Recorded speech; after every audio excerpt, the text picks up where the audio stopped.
There are so many of us committed to improving the lives of the youth in our communities. The In It for Youth podcast is a place for us to come together, from professionals who work with and serve youth to those that champion issues affecting children, to community advocates and stakeholders, and insightful young minds too. The In It for Youth podcast is a tapestry of voices united by a dedication to youth well-being and empowering the young generations of today and tomorrow. I'm your host, Jamie Gale, and I'm so glad you've joined me on this team that is in it for youth. Hello and welcome back to the show. Today's episode is about the very important topic of reading. It's really hard to think about the early years of childhood without thinking about the importance of making sure kids learn to read and read well. And my guest today dedicates her career to that very topic. I'm joined today by Erin of Littles Love Learning. Erin is a mom of two and former classroom teacher with her master's degree in early childhood education. She has over 15 years of experience working with children ages 3 to 8. Like I mentioned, Erin is the founder of Littles Love Learning, where her mission is to teach parents how to teach their kids to read. And start that again. Erin is the founder of Littles Love Learning, where her mission is to teach parents how to teach their kids to read correctly and effectively based on the science of reading. She shares free literacy tips through her YouTube channel, podcasts, social media channels, and website, and she is excited to continue spreading awareness about the importance of early literacy development. Congratulations on all of your impact on youth well-being, Erin, and welcome to the podcast. Thank you so much for having me. I'm excited to be here. So let's start with your current work with youth. Can you fill us in on what you do in your work with Littles Love Learning? Absolutely. So Littles Love Learning is really designed to support parents who are supporting their kids how to read. I have experience being a classroom teacher. My two kids go to public school, so I volunteer every week in the classroom. And I saw that I could make more of an impact if I could support parents who are supporting their kids at home. Because when I am teaching or when I'm tutoring and I'm with that student for a limited amount of time, I can make progress with them if I'm helping them with their reading skills or their spelling skills, but not in the same way as their parents can who are with them all the time. And so I realized that what I wanted to do was support the parents, because that in turn is going to help more and more kids find success with reading. I love that. So what are some ways that you do that? How are you working towards that goal? So one of the ways that I want to do that is share this free information with parents about how kids learn how to read. So if you have a child in school, if you're listening and your child is in school, you know that it moves super fast. The teachers are super busy and they're not always able to slow down enough to send lots of emails to break down for you every phonics skill they're teaching in the classroom, what their scope and sequence is going to be. They are teaching in the classroom. And what I want to do is share that information with parents. Say, hey, did you know this phonics rule? That's being taught in kindergarten. Did you know that this is where kids are going to start with phonemic awareness? That's what this means. I want to be the teacher in their back pocket. So when I share these tips online through my YouTube channel or podcast or just on social media, I want parents to feel like, wow, I get this. And I didn't have to ask my child's teacher. Maybe I feel nervous or intimidated. They're busy. I'm busy. But by giving them these free tips, I want to make sure that they feel equipped and they understand what their child is learning in school. Awesome. Okay. So if we go to some definitions, what is the science of reading and what is different about teaching in that way versus other approaches? That is a great question, because there's a shift right now happening in schools from what we call balanced literacy to the science of reading. This is new for teachers. So of course, it's also new for parents who are just hearing these terms and wondering what's happening in schools. So there is a wonderful podcast called Sold a Story by the journalist Emily Hanford. If you're interested in learning all of the ins and outs of this topic, definitely check out that podcast. But in a nutshell, curriculums were created based on this false idea of how kids learn how to read. And the curriculums were adopted and they were used, and teachers would use them because they thought that was the correct way. That's what I learned when I was going to school to be a teacher, and so many teachers did as well. But what we're finding is there was all of this brain research, and there's even more research coming out that says, hey, that's not actually how kids learn how to read. What you're doing, you're assuming something, but that's not based on science. So now that we have this big body of research, schools are finally getting on board like, oh, wow, that's not how kids learn how to read. We need to make this shift. The science of reading is just a big body of evidence from lots of different science disciplines. But now curriculum companies are trying to create curriculums that align with the science of reading, meaning we're teaching kids the correct way. So what's different? Well, before we would think that if we showed kids a picture and we gave them a word, like, for example, horse. They saw the picture of the horse. There's a word that starts with an H, and we would say, okay, look at the first letter. What do you think this word is? What do you think? It's guessing. What do you think this word is? And they would say horse. There were even some proponents who would say, even if they say pony, that's fine. It's close enough. They're getting the meaning of the story. Now we're realizing, whoa, that is only going to work in kindergarten and first grade when they have this picture clue. Why do so many kids struggle in third and fourth grade when there's no pictures? Because they don't know how to read the actual words. It's almost like what we're doing is giving kids strategies to make them look like they're reading. And it seems like it's working, and it's not, because once we actually get into those multisyllabic words with no pictures, they can't break the words down. So now we're really, really going back to basics, starting with the sounds. There are 26 letters in English, but there are 44 sounds. So we start with those sounds. We teach kids the different ways to spell those sounds, how there's going to be different patterns and generalizations depending on where those letters are in the word. And we're not giving them that picture clue support. We're giving them the tools to actually read words and not guess and not try to make it up based on the context of the story. We want them to actually be able to decode the word on the page without any support. That's really interesting. I've been involved in informal education for my entire career, but as a parent, I feel like I watched the shift. That's so interesting how it's returning back to that, the foundations. That's really, really interesting. Yeah, somewhere along the lines, it got a little bit political, meaning this phonics-based approach, which is what science is showing works, became associated with conservatives.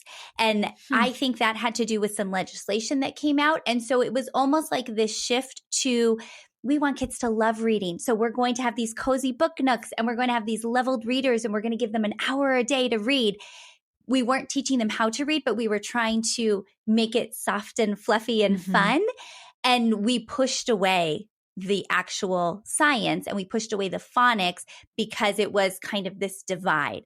And teachers who have been in education for a long time, they unfortunately will say things like, oh, this is just a pendulum swing. We're going back to phonics, but I've seen it swing both ways. And actually, it's not a pendulum swing because science is science. And so I don't want teachers or parents listening to feel like, well, I guess this is just the next trend in education and this is going to go away, because this isn't a trend. It's actually based on neuro research, which is really cool. And so even though there have been changes in education over the years, we've had this research for decades. The problem with research is it doesn't always get into colleges of education. It doesn't always get into the hands of teachers. Teachers are so busy. When we're teaching, we don't have the time to sit and read this research. So we trust curriculum companies to read the research and make curriculums based on it. And that wasn't happening. There were curriculum companies who were making curriculums that were based on assumptions on how kids learn how to read. And those companies made millions and millions of dollars. And in the process, children suffered for years. And so that is why this shift is so exciting, that we're getting away from that. We're getting back to how kids actually learn how to read, because we absolutely know, and it's working. In the states that are adopting this new curriculum and these new trainings, you can see the scores are increasing because we're doing it the right way. Wow. Okay. That's really interesting. And then even if you do have a teacher who is reading the research and all of that, if their school has decided or their district has decided that it must be taught one way or the other way, that they're sort of hamstrung in that sense. So it is really nice to hear that it's returning back to the foundations that will actually teach kids to read. So here's a question for you. If there are parents that are learning directly from you how to teach their kids to read, but that is different than what is happening in schools, how does that work? Does that flow? Does that work? Do they need to even address that with the teacher? Like how do those two sort of models fit together? Yes, that is a great question because, of course, your child's teacher is who they're spending all day with. And when I share these tips, if you're seeing, wait, that's not happening in my child's classroom, I would love for you to reach out to your child's teacher, not in an aggressive way or a negative way, but just kind of saying, hey, I'm learning all about how kids learn to read. I'm really interested in what's been happening this shift. I would love to sit down with you and talk about how you're teaching reading. What curriculum does the school use? I think that's a big part of it too. Parents for years, I'm sure my mom had no idea what curriculum they were using in school to teach me how to read. Yeah. Parents are getting smart and savvy and saying, wait a minute, I would like to know, are you using a curriculum that's based on the science of reading? Are you teaching this key components, or are you following more of a balanced literacy approach? I think schools should not be gatekeepers and keep this information. This is not a, oh, don't worry about it. We know how to teach kids to read. You don't worry about it. Absolutely not. Reading is such a life skill that I think it is in the best interest of kids and parents for parents to take that on. And, you know, we're super busy. Parents are super busy, but just kind of send an email. Hey, I'd love to know a little bit more about the reading routine and what's been happening in school, because you're not there all day. And this is such a crucial time, especially kindergarten through second grade, that we don't want our kids to slip through the cracks. And so if, let's say, a parent does send an email and there's no response, or there's pushback, or, you know, some parents just kind of want to do what they want to do at home and don't want to involve the classroom teacher, like, is it all right if the approach that parents are teaching at home via your courses or some other method that works towards more of the science of reading approach, will that sort of be working against each other at school? Or is it all right to support kids with sort of these different modalities? It's absolutely okay to support your child at home doing what you know is best practice. Because if you're not, if you know your school is not using best practice and you're not doing best practice at home, your child is going to struggle. And so if you can see, you know what, they're not really teaching, for example, sight words in the correct way. A lot of schools will just send home a list and say, memorize these sight words. And we're finding that that is not effective, that our brains don't learn to read by memorizing words. We need to break that word up into its sounds and match it to the letters. It takes lots of repetition, but it's not memorizing the whole word. We want to break that word up into its sounds. If you notice your school's not doing that, that is absolutely something that you can do at home. It's not going to negatively impact them in school. In fact, it's going to positively impact them. They're going to learn the words a lot better. And I think making sure that what you're doing is in the best interest of your child is ultimately the goal. Your child will have that teacher for 1 year and be in that school for however many years, but they are going to be a reader for life. And so you want to make sure that you're teaching them correctly based on the way you know that it should be taught correctly. Okay, I love that. That's really empowering. All right, so I'm curious, how did your career evolve to specializing in this sort of narrow, specific area? Like, what did your path look like from classroom teacher to business ownership, focusing on kids and reading? It has been quite a journey. So, of course, I started as a classroom teacher right out of college, and I taught for many years. Absolutely loved my job. When I got pregnant, I knew that I wanted to stay home with my daughter. So I left the classroom when she was born. And at the time, I didn't feel there was a great way to stay involved in education. It wasn't the same as it is now with social media and all the opportunities we have online. So I was worried that I was going to have to close that chapter. And luckily, I had a friend who worked for an educational company that they had online lesson plans. So I got to work for them, got to work from home, which was great. Cool. So I always kept my foot in the door in education. And then after my second son was born and my oldest went to kindergarten, they're 5 years apart, I just felt this call to do more because I saw so many of her classmates come into kindergarten and they weren't prepared. And the parents were so overwhelmed. Because when you become a kindergarten parent for the first time, it is a whole new world. Yeah, it really is. And so that is when I started Littles Love Learning. And when I first started, I was just sharing lots of tips for parents, activities to do at home, especially for the preschool age. And I was sharing math and literacy and lots of themed activities. Super fun. I even had an in-person class in my town where preschoolers would come and we'd do activities. I loved it. And then COVID hit.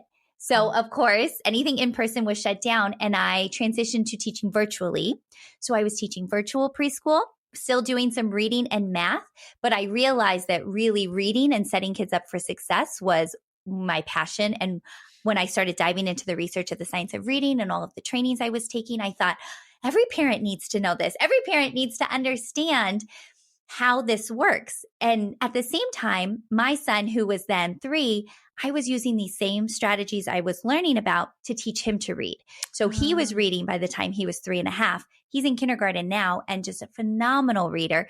And it was because I was able to set him up for success, knowing what I learned in all of my trainings and how the brain learns how to read.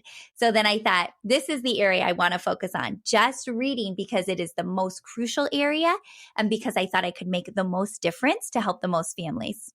Okay, I love how the path just followed your life. And that is how, especially as business owners, that is what tends to happen, is that our career follows our life pattern. That's very much along the lines of how my career has evolved. So I love to hear about that. All right, I have a couple other questions that I should have asked earlier. The Littles Love Learning, is that geared towards mostly that like preschool, kindergarten through first grade range? Yes, mostly preschool, kindergarten. And if you have a first grader who is struggling, who hasn't learned all of that they needed to learn in kindergarten.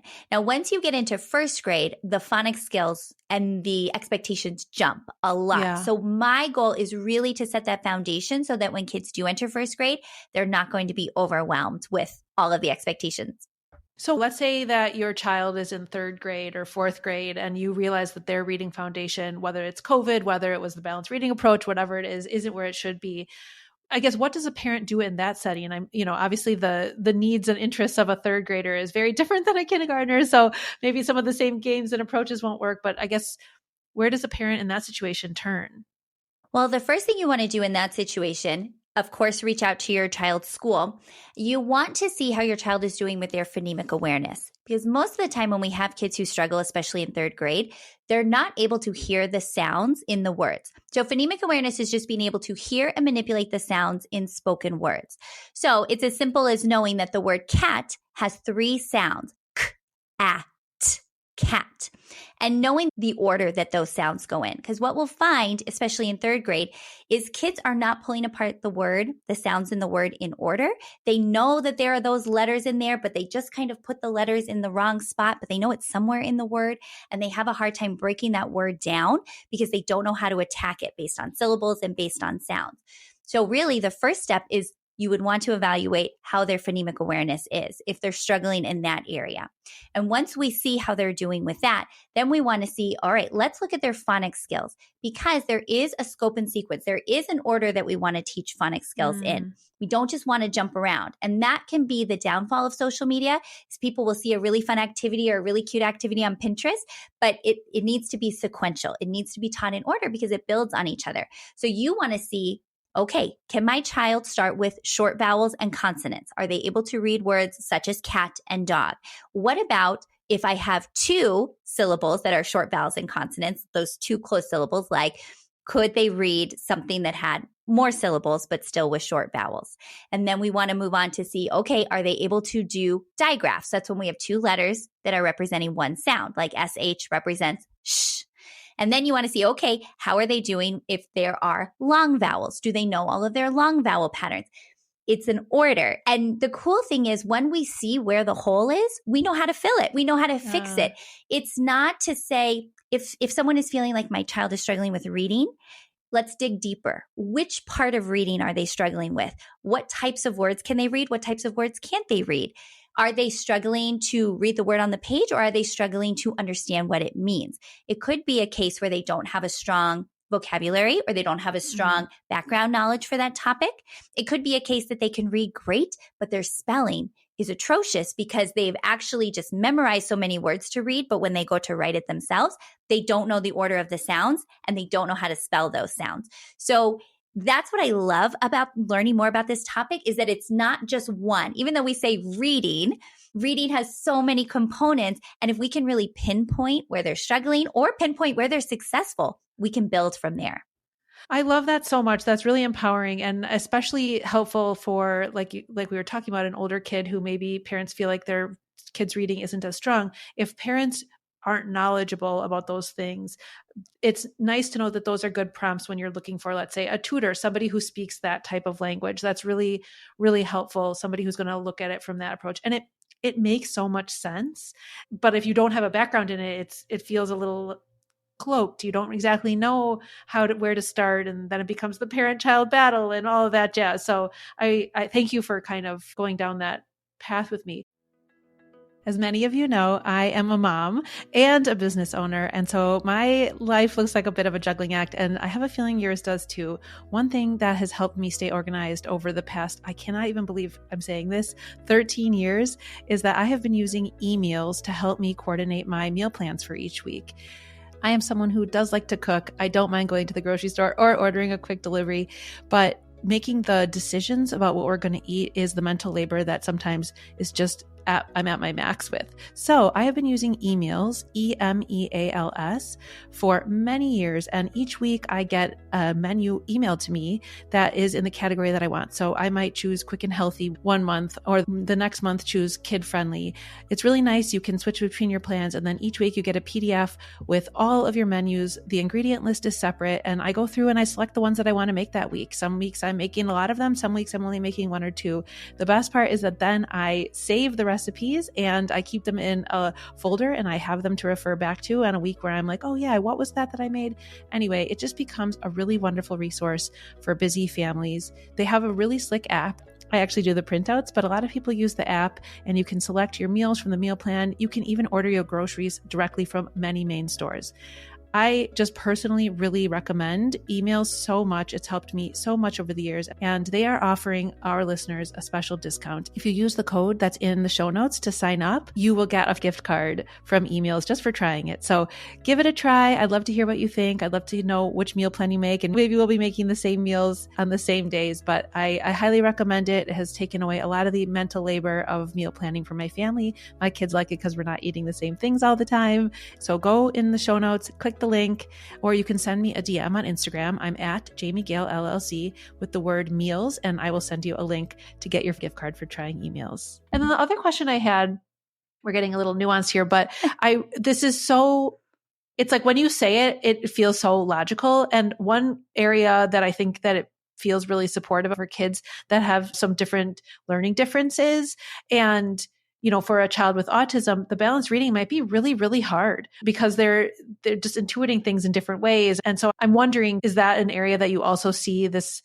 type of approach really thriving, is in kids with learning differences? Absolutely. It helps everyone. We can see that some kids will learn to read without this approach, but a lot of kids need this approach, and it doesn't hurt anyone. It helps everyone. And we are seeing kids with dyslexia who really benefit from this approach, kids with other learning disabilities and learning differences. And what I would say, if you are listening and you feel like your child is struggling and you're not sure where to start, what to look for, there is an approach in teaching reading. It's called Orton-Gillingham.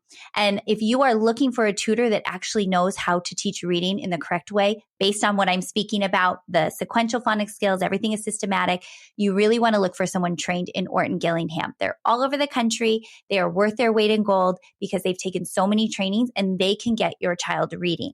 And if your child is in second or third grade and they're struggling, please don't wait. If anyone has ever told you, don't worry, your child will catch up, it's totally fine, it's not true. Our brains are not wired to read. So when we are born, we are not equipped in our brains to learn how to read. We actually have to make these brand new neural connections. And if we're not taught systematically, if we're not taught explicitly, we won't make those connections. And so we really want to make sure, if you're listening and you're feeling like, oh, you know what, that my child is struggling a little bit, please reach out and get help now, because the earlier, the better. It's never too late, but it's going to be much harder. It's going to take much longer the longer you wait. Well, thank you for sharing those resources so generously. That's really, really helpful. And I know a lot of people are going to benefit from that. So if we return to kind of that younger area, the area that Littles Love Learning works more closely with, you have so many online resources. It's just such a vast pool of resources for parents to purchase. You also do a lot of teaching for free on your social media platforms and your YouTube. So can you share a bit about what listeners can find if they visit your pages? Yes, absolutely. I love sharing free tips with parents because I know we're all busy and we are all trying to do our best. So on my website, I actually have a free activity library. It has over 50 freebies in it. And it's so many fun activities that you can do with your child that are practicing these reading skills, but in fun, themed ways. So that is always an option to grab those freebies from my website. On my YouTube channel and my podcast, I share the same information. I actually put it in both places to try to make it easier. If a parent wants to sit down and watch me talk, great, watch YouTube. The parent's like, I am so busy. I'm going to be doing dishes and laundry and driving carpool. Great. Put in your earbuds and you can listen on the go. I'm trying to make it the easiest for parents to get this information since I know we're all busy. And then of course on social media, I try to share really quick bites of information, just quick phonics tips.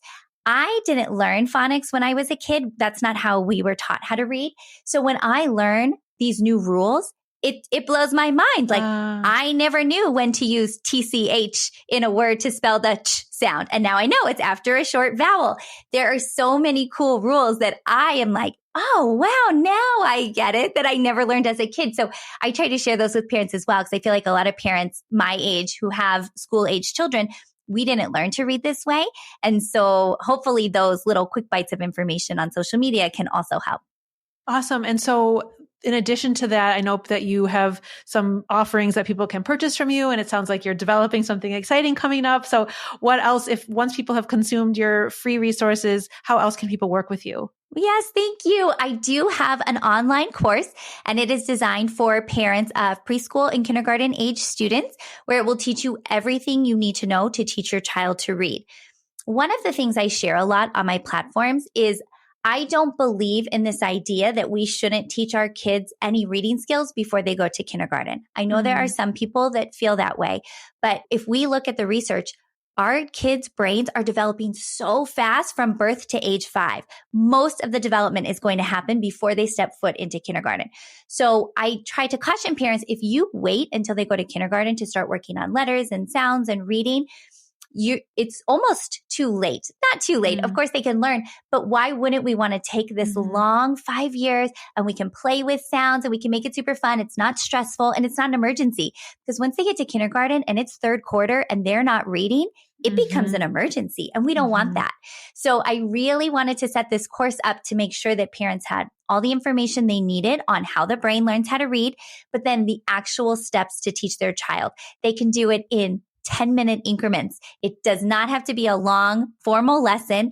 It's done during the day. It's done during play. It's done when you're in the car or when your child is eating dinner. I want to show parents that you can support your child in their reading development in so many ways at home. So the course is set up to show you the why behind what you're doing and then to actually give you the how and the activities to implement.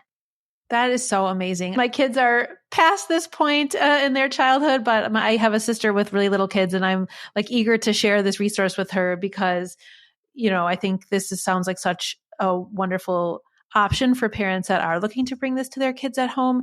And it's so clear with how much you just give away for free, both in this conversation and online, that course has got to be so packed full of everything that I know that it will be a really wonderful resource for parents. So thanks for filling us in on that. Yeah.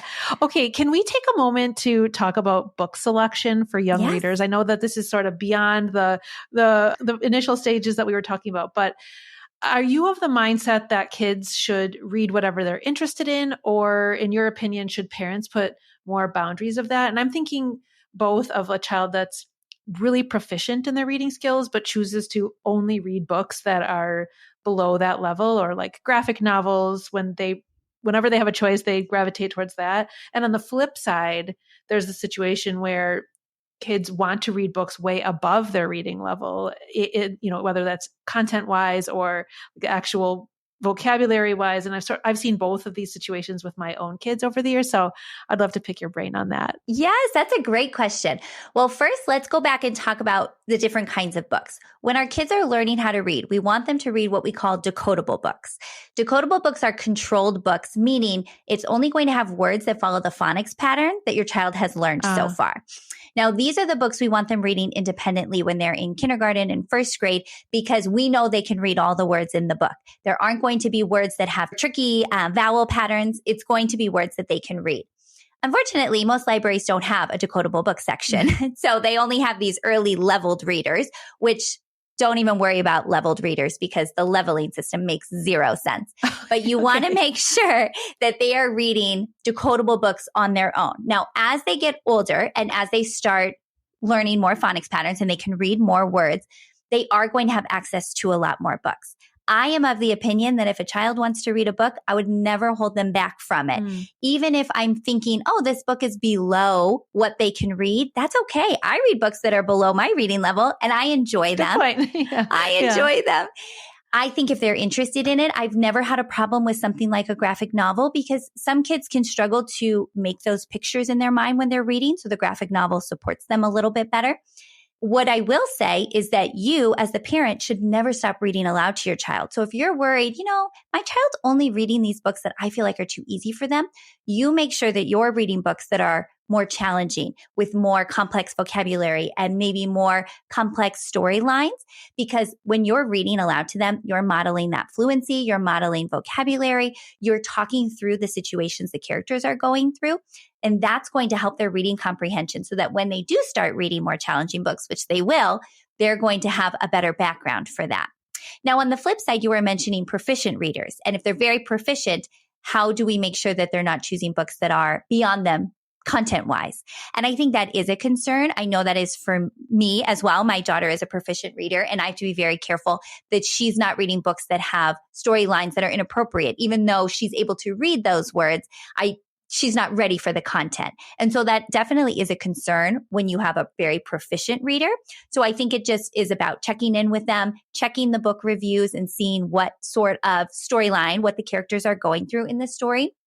But for the most part, I try to be very hands-off, at least with my own kids, and let them choose and let them work through it themselves. I don't want to be the gatekeeper of books. I want them to be able to go and read a variety of books for the most part and make sure that they realize that reading for enjoyment is fun and that they have that autonomy and that control over it. I love the point you made about how we as adults read books that are not up to our max reading level. That's a good little checkpoint there, but that's helpful because, for example, my youngest is 4 years younger than my oldest. I have 3 kids. The older 2 are really close in age. And then the younger one is there's a little gap there. Not a big gap, but a little gap. But as soon as my older 2 became totally in love with the Harry Potter books and they dug into them. So they just were obsessed. They read them and all my kids were, are fine readers. They're all proficient readers. But my youngest, when she was, I don't even remember how young, but so incredibly young, she picked up that book, it was in her older sibling's room and she was going to read it. And it drove my other kids crazy because they're like, there's no way she's understanding it and blah, blah, blah. And I was just kind of I sort of took the same approach that you're mentioning, okay, she's not going to understand it all. There's just no way, but she feels empowered by reading it, even if she catches a word here or there. So I did let her rock with it because I was like, how can I discourage her from reading? That felt wrong to me, but so I'm glad to hear that passes the test for you. Yes, absolutely. And speaking of Harry Potter, the audiobooks are phenomenal. I know families who will listen to them on road trips and they have kids who span from kindergarten to 4th, 5th grade. And so that's a really fun way too. If you do have a book series that your family is interested in, and maybe you have a younger child who is not quite ready for that reading on their own, audiobooks are great. And then you can talk through it. If there's anything that's happening in the stories, you can make sure that you're helping them work through it. Yes. But I am with you. Discouraging reading feels wrong. It really does. I will say though that I can't remember which of the books it goes from it gets much scarier in the books. Yes. And so I do remember my son, who's my middle child, he went to my youngest and was like, I know you're going to read it anyway, but I must warn you, this book is much scarier. And she was like, nothing scares me. She didn't care. And in my head, I'm thinking she's barely going to understand the words anyway. Yeah. And it's one they return to when they're older and they reread and they watch the movies. And so they get the context. But yeah, so the audiobook is a great. So do audiobooks and audio podcasts and all of that, does that sort of support the science of reading, or how does that fit in? Because that's, a totally different modality. Yeah. It does. That's a great question. So there is a simple view of reading in research that says it's the decoding, which we spoke about before, multiplied by language comprehension. That's what gives us reading comprehension. So we need both pieces. So audiobooks, podcasts, all of that is supporting that language comprehension piece because kids are listening, especially in audiobooks. They're hearing that fluency. They're hearing how words are pronounced. They're building their vocabulary bank. They're building their background knowledge. They need all of that in order to become a proficient reader. So we never want the case where a child can just read the word off the page, but they have no idea what it means. We want them to have both. So yes, audiobooks, podcasts, all of that is wonderful. I love that. That actually really reminds me of one of the earlier episodes of this podcast, and I'll link it in the show notes, with Wesley Zimmerman. She's an outdoors learning specialist. And so she was talking about how the benefit of, if you're going to be teaching about a birch tree and kids are going to be reading about birch trees, for them to actually go and touch a birch tree and sit underneath it and feel what the bark feels like and all that, has so much more value than looking at a picture or anything like that. So I love the context that you're providing for the reading process as well. That makes sense. Yes, those experiences. And we don't need parents to feel like, oh, if I can't afford to give my child these big experiences, it's like you said, going outside in nature or having a simple sensory bin at home, letting them touch and feel and experience as much as possible and talking to them about it. Another part of this reading development is just talking to your child all of the time, even when they're little babies and they're toddlers, narrating your day and pointing things out, because it's those life experiences that also play into reading. Thank you for painting this very rich picture of what all goes into reading. So where do you see your business heading next? You have this course coming up and so much else going on, but what is on your wish list of where your own business will grow as your family continues to grow as well? I have been having so much fun, especially this year, with launching the podcast, with growing my YouTube channel. And I would just like to see my business continue to be a positive influence in the world of social media, to help parents feel empowered and never to feel badly about what they're doing at home with teaching reading. I would love to help and touch as many families as I can and spread this message far and wide, because it is so needed. Especially when we look at the statistics of reading and we know that that group of COVID kindergartners is now in third grade. Mm-hmm. They're going to start taking those state tests. We know that they missed so much. Learning how to read when someone's wearing a mask is so difficult, because reading is all about, how does our mouth look? Where is our tongue? There's so many pieces that they are going to struggle with because of that year. So I want to make sure that we're getting support for those kids, and also making sure that this next group of kids coming up doesn't have those same challenges. We just want to get better and better every year. So I would love for my business to be able to be in front of more families. I would just like families to know that this resource is available. I have so many free resources that they can always reach out to me if they have specific questions, so that I can at least point them in the right direction. Awesome. That is so wonderful. What is your podcast called? Littles Love Learning, or what is your podcast called? Yes, Littles Love Learning. Okay, we will for sure link that in the show notes, and I'm going to check it out as well. I don't have kids that age, but I work with kids that age, so I'm really excited to listen. All right, Erin, if you could wave a magic wand on behalf of kids in 2024, what would you wish for them, and what messages would you tell them? I would wish for them that they each have a teacher and a school that is teaching them to read based on the science of reading, because we know that's what's best for kids. And we know that we can make a difference in the world of literacy. And that is just going to have a ripple effect on all of the world. Because when we have these kids coming up and they're confident and they're proud, not only are they proficient readers, but they feel proud of themselves. We want them to have that self-esteem and knowing that they can do it. They can do hard things. Learning to read is hard, and they can do it. So I just feel like if I had this magic wand and I could make sure that all kids got that reading instruction they deserve, it would make such a positive difference. I love that. All right. Well, thank you so much for joining me today and sharing so much expertise and so many resources. We will link everything in the show notes, but could you please tell listeners where to find you? I know we mentioned it, but could you summarize kind of where people can head to find out more about you and all of the things that you're offering? Yes. Thank you for this opportunity, Jamie. I so appreciate it. This has been a blast. If listeners would like to connect with me, they can find my website, which is littleslovelearning.com. They can search for me on YouTube or on their favorite podcast app. It's just Littles Love Learning. And then, of course, I'm on social media on Instagram and Facebook at Littles Love Learning blog. Well, thank you so much again for being here and for being in it for youth, and to all the listeners. Thank you for following along. We'll be back next time with another inspiring conversation. In It for Youth is a Lit Path Studios production. Music is by Inspiring Audio and Pond 5. Be sure to subscribe so you don't miss an episode. And to learn more about this show and all other shows on the network, visit www.litpathstudios.com.